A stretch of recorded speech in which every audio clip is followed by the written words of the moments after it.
good evening. This is Hugo here and welcome to yet another week of Patterns of Influence. And this week, we'd like to begin with an example, and this is a really famous letter because of the message that it will convey to you. So check this out. So there is this lady who wrote to her family, and this is how the letter goes. At first, she says that, "Dear mom and dad, I got caught in a fire in my apartment. The fire is huge. I ended up in the hospital. Thank God I got a good doctor, and the doctor says that if I stay a bit longer, I should be able to live a normal life after this. And the person who saved me," the lady says, "the person who saved me from the fire is someone who is called Peter, and Peter comes from a good family. He has a decent job. He's making some money. Peter decided that I can live in his apartment for the time being. And guess what? We just got married last week. And congratulations, you're going to see your grandchildren very soon." Guess what? Up until this moment when his mom and pop read this letter, they were like, "Wow, what the heck has just happened," right? So my daughter got into a fire. She probably have some burns or some injury, but she's out. She's staying at an unknown guy who happens to save her, and they just got married last week without telling us, and now they're going to have a grandchild already. So many things happen at the beginning, right? The first half of the letter. So after being in shock, right? So here's what happens in the second half of the letter. And then the lady says, "Guess what? I'm not caught in the fire. I have no injury. There's no one called Peter. I was not living with a stranger. I didn't get married last week. And you're not going to have grandchildren anytime soon.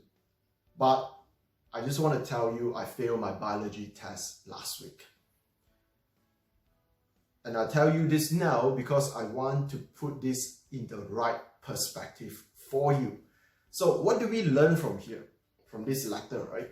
So when mom and pop read this letter, in comparison to their daughter getting caught in the fire, suffering from burns, got married to some guy she just met and is pregnant, compared to all this, failing in a biology test seems like the milder, better option, isn't it so?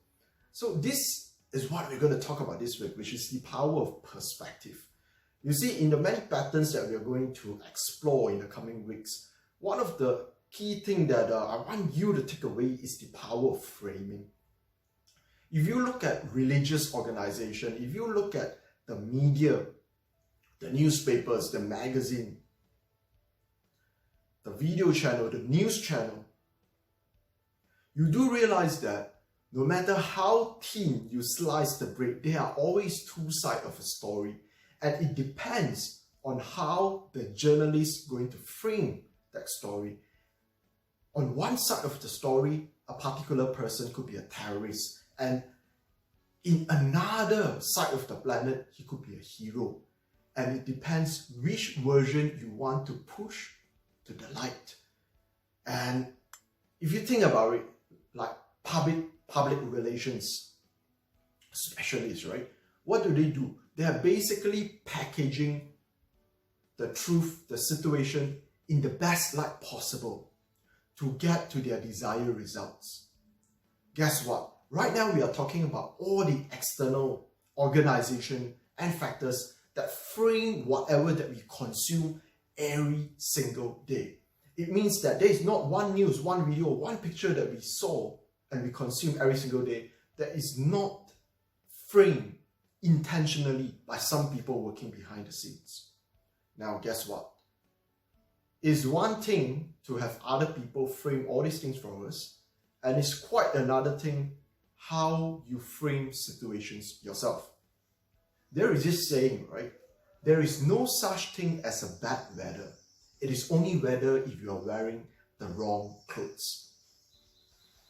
So after this, I'm going to show you some of the ways where you can reframe situations or memories in your brain in order for you to function the best that you can.